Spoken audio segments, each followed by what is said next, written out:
I like islands that seem out of place, vestiges of a time and context that no longer rings true for what surrounds them, but because of their isolation, they either evolve or refuse to. When you think of curated environments, very few are more specific and exacting by design than Walt Disney World in Florida. For the past roughly 50 years, the theme park megalopolis has grown into a year-round, multi-billion-dollar city unto itself, devoted to delivering an all-encompassing experience.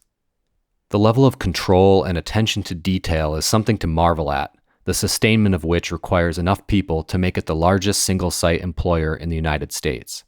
The property is about 40 square miles, half of which has been engineered to perfection to accommodate and entertain upwards of 50 million visitors annually. And amongst its manicured lawns and gardens, themed hotels, and managed landscapes and waterways, exists a small, out-of-place island. It's called Discovery Island, but has been known in its past as Raz Island, Idle Bay Isle, Riles Island, and Treasure Island. The land changed hands a number of times over the years, from a railroad development company to families. The state of Florida reclaimed the property amidst some confusion with ownership and deeds, and by the late 1930s, it was owned by Delmar Nicholson, known as Radio Nick. He was a colorful character, a herpetologist and naturalist who cultivated limes and mangoes on what was then called Idle Bay Isle. He earned his nickname in building, repairing, and selling radio sets. In the mid-1960s, Disney acquired the island and eventually turned it into a zoological park 10 years later. The park would be home to a variety of animals that visitors would pay to visit: monkeys, lemurs, vultures, tortoises, pelicans, flamingos, eagles, and the last known individual of the now extinct dusky seaside sparrow.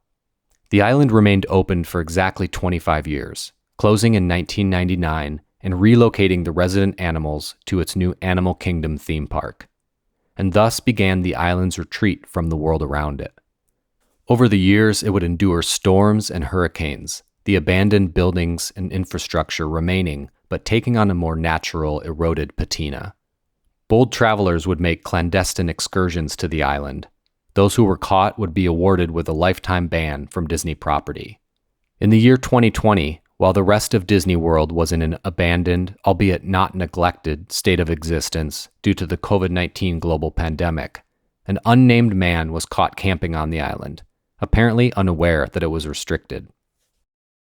And so the island sits, a modern-day ruin.